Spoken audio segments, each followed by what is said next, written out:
بسم اللہ الرحمن الرحیم۔ السلام علیکم ورحمۃ اللہ وبرکاتہ۔ ارشاد باری تعالی ہے جس کا ترجمہ ہے، جس نے کسی مومن کو جان بوجھ کر قتل کیا اس کا ٹھکانہ ہمیشہ کے لیے جہنم، اللہ کی ناراضگی، اس کی لعنت اور اس کے لیے عذاب عظیم ہے۔ رسول اللہ صلی اللہ علیہ وآلہ وسلم نے فرمایا، کبیرہ گناہوں میں سب سے بڑا گناہ کسی انسان کا قتل کرنا ہے۔ جس نے کسی جان کا قتل چھری یا چاقو کے ساتھ کیا تو فرشتے جہنم کی وادیوں میں ہمیشہ اس کو اسی چھری کے ساتھ مارتے رہتے ہیں۔ وہ ہمیشہ آگ میں رہتا ہے اور وہ میری شفاعت سے محروم ہے۔ اگر کسی شخص نے کسی جان کو بلندی سے گرا کر قتل کیا تو فرشتے بھی ہمیشہ اس کو بلند ترین چوٹی سے جہنم کی وادی میں گراتے رہتے ہیں۔ قتل کرنے والے جہنم کے کنووں میں محبوس ہوں گے۔ اگر کسی نے رسی کے ساتھ خودکشی کی اور مر گیا تو ہمیشہ جہنم میں لٹکا رہے گا اور اللہ کی رحمت سے محروم رہے گا۔ اگر کسی نے کسی کو ناحق قتل کیا تو اس کا قاتل کھلی گمراہی میں ہے۔ فرشتے اس کو ہمیشہ آگ کی چھریوں کے ساتھ ذبح کرتے رہیں گے، اور جب بھی وہ اس کو قتل کریں گے تو اس کے حلق سے تار کول کا سیاہ خون بہے گا، پھر وہ خون اسی میں لوٹایا جائے گا، ابد الآباد تک یہی اس کی سزا ہوگی۔ ہم اللہ کی پناہ میں آتے ہیں، اپنا حمل ضائع کرانے والی عورت کی بھی یہی سزا ہے۔ ارشاد باری تعالی ہے، اور زندہ درگور کی جانے والی بچی سے پوچھا جائے گا کہ تو کس گناہ میں قتل کی گئی؟ رسول اللہ صلی اللہ علیہ وسلم نے فرمایا، گرایا جانے والا بچہ قیامت کے دن لایا جائے گا جس کی آواز بجلی کی کڑک جیسی ہوگی، اور وہ مدد کے لیے پکار رہا ہوگا کہ میں مظلوم ہوں۔ پھر وہ اپنی ماں کے پاس لایا جائے گا اور کہے گا، اے رب، اس سے پوچھئے اس نے مجھے کیوں قتل کیا؟ اللہ سبحانہ وتعالی گرائے جانے والے بچے کی ماں سے پوچھیں گے، تم نے اس کو کیوں قتل کیا؟ کیا تیرا یہ گمان تھا کہ میں اس کو رزق نہیں دوں گا؟ بے شک میں نے کسی نفس کا ناحق قتل حرام قرار دیا ہے۔ اے فرشتوں، عورت کو داروغہ جہنم مالک کے سپرد کر دو، جو اس کو جب الاحزان یعنی مصیبتوں کے کنویں میں قید کرے گا۔ یہاں فرشتے اس کو سخت عذاب دیں گے کیونکہ وہ وہی کرتے ہیں جس کا ان کو حکم دیا جاتا ہے۔ اس عورت کو آگ کا طوق اور بیڑیاں پہنائی جائیں گی اور اس کے چہرے کو آگ میں جھونکا جائے گا۔ پھر مالک دوبارہ اس کو جب الاحزان میں پھینک دے گا، جو کہ ایک گہرا گڑھا ہے جس کا نام نار الآبار یعنی کنویں کی آگ ہے۔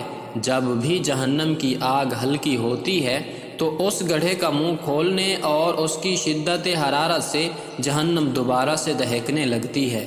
اس میں درندے، بھیڑیے، سانپ اور بچھو ہیں جو گناہ گاروں کو ڈستے ہیں۔ جہنم کے فرشتے ہاتھوں میں آگ کے نیزوں کے ساتھ حمل گرانے والیوں کو مار رہے ہوں گے۔ ایسی عورتیں اس گڑھے میں 50,000 سال تک عذاب کا شکار رہیں گی، اور اس کے بعد اللہ جل شانہ کوئی فیصلہ فرمائیں گے۔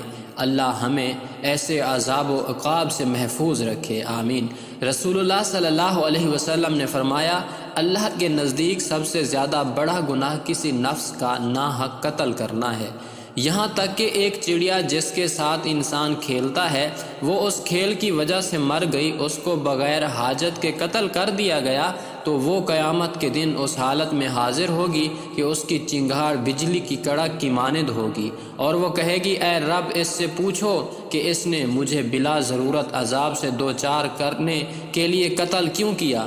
اللہ سبحانہ وتعالی فرمائیں گے کہ میں تیرا حق دلواؤں گا۔ مجھے اپنی عزت و جلال کی قسم، جس ظالم نے بھی جس قدر ناحق ظلم کیا، میں اس کو سخت عذاب سے دوچار کروں گا، ورنہ تو میں ہی ظالم ٹھہروں گا جب میں مظلوم کا بدلہ نہ دلواؤں گا۔ پھر اللہ تعالیٰ فرمائیں گے، میں حساب لینے والوں کا بادشاہ ہوں، آج میں کسی پر ظلم نہیں کروں گا، مجھے اپنی عزت و مرتبے کی قسم، آج ظالم کے ظلم سے تجاوز نہیں کیا جائے گا۔ اگر کسی نے ہتھیلی کے ساتھ تماچا مارا یا کوہنی کے ساتھ مارا یا ہاتھ کے ساتھ مارا، آج میں بے جان لکڑی سے بھی سوال کروں گا کہ تو نے دوسری لکڑی کو کیوں خراش لگائی؟ ایک پتھر نے دوسرے پتھر کو خراش کیوں لگائی؟ اس وقت تک جنت میں کوئی داخل نہیں ہوگا جب تک دنیا کے ظلم کا بدلہ اس کی نیکیوں میں سے ادا نہ کر دیا جائے۔ اگر اس کے نامہ اعمال میں نیکیاں نہ ہوئیں تو مظلوموں کے گناہ اس پر ڈال دیے جائیں گے۔ اور اس کو آگ میں پھینک دیا جائے گا۔ رسول اللہ صلی اللہ علیہ وسلم نے فرمایا، کبیرہ گناہوں میں سب سے بڑا گناہ اللہ کے ساتھ کسی کو شریک ٹھہرانا اور ناحق قتل کرنا ہے۔ جس طرح میں اللہ کے حضور میں مشرک کی شفاعت نہیں کروں گا، اسی طرح کسی نفس کو قتل کرنے والے کی شفاعت بھی نہیں ہوگی۔ جس طرح مشرک کا دائمی ٹھکانہ آگ ہے، اسی طرح کسی کو قتل کرنے والا بھی ہمیشہ جہنم میں رہے گا۔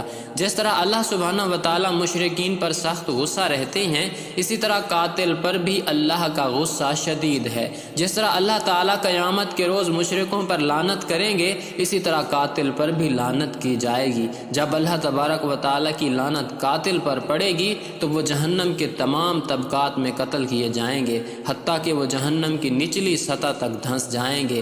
اور جس طرح اللہ سبحانہ و تعالیٰ نے مشرکین کے ساتھ عذاب عظیم کا وعدہ کیا ہے، اسی طرح قاتل کو بھی عذاب عظیم دیا جائے گا، کیونکہ ارشاد باری تعالیٰ ہے، جس نے کسی مومن کو جان بوجھ کر قتل کیا، اس کا بدلہ جہنم میں ہمیشہ کا ٹھکانہ ہے۔ اس پر اللہ تعالیٰ کا غصہ اور لعنت ہے اور اس کے لیے عذاب عظیم تیار کر رکھا ہے، مگر جس نے اللہ کی طرف رجوع کرتے ہوئے توبہ کی۔ تو اللہ کا ارشاد ہے، وہ لوگ جو اللہ کے ساتھ کسی کو معبود نہیں پکارتے، کسی کو ناحق قتل نہیں کرتے، وہ زناکاری نہیں کرتے، جس نے یہ کام کیے وہ گناہوں میں پڑ گیا، مگر جس نے توبہ کی اور ایمان لانے کے بعد عمل صالح کیے تو اللہ تعالیٰ اس کے گناہ نیکیوں میں بدل دیتے ہیں، اور اللہ تعالیٰ بخشنے والے مہربان ہیں۔ اگر عورت جان بوجھ کر بغیر کسی شرعی عذر کے اسقاط حمل کروائے اور وہ اپنے گناہ کا اعتراف کرنے کے بعد اللہ تعالیٰ سے توبہ کرے، کیونکہ ارشاد باری تعالیٰ ہے، وہ اپنے بندوں کی توبہ قبول کرنے والا ہے، تو گرائے جانے والے بچے کی اگر صورت بن چکی ہو تو اس کے ورثاء یعنی باپ اور بھائیوں کے لیے دیت ہوگی، یا اللہ تعالیٰ کے لیے غلام آزاد کرے۔ اللہ تعالیٰ کا ارشاد ہے، جس نے کسی نفس کو ناحق قتل کیا یا زمین میں فساد پھیلایا تو گویا اس نے تمام انسانیت کا قتل کیا، اور جس نے کسی کی جان بچائی تو اس نے گویا تمام انسانیت کو زندہ کیا۔ یعنی اگر 1000 لوگ ایک قتل میں شریک ہوئے تو وہ قتل ہر ایک کے ذمے ہوگا اور ان پر جملہ انسانیت کے قتل کا بار ہوگا۔ اس کے برعکس اگر کسی نے کسی پریشان حال نفس کے ساتھ اچھا برتاؤ کیا، اس کو کھانے کا ایک لقمہ دیا، اس کو پانی کا گھونٹ پلایا، یا اپنے مسلمان بھائی کی تکلیف میں مدد کی، تو اس نے گویا تمام انسانیت کے ساتھ بھلائی کی۔ اللہ رب العزت ہم سب کو ہر ایک چھوٹے بڑے گناہ سے محفوظ رکھے اور اپنی رحمت کا سایہ نصیب فرمائے۔ ناظرین گرامی، اسی لیے میں آپ سب لوگوں سے التماس کرتا ہوں کہ اس پیغام کو آگے شیئر کریں اور خود بھی ان چھوٹے بڑے گناہوں سے بچیں اور دوسروں کو بھی بچنے کی تلقین کریں۔ اللہ رب العزت اپنی حفظ و امان میں رکھے۔ یا اللہ ہم سب کے گناہوں کو معاف فرما دے، صحابہ کرام کے نقش قدم پر چلنے والا بنا دے، آمین یا رب العالمین۔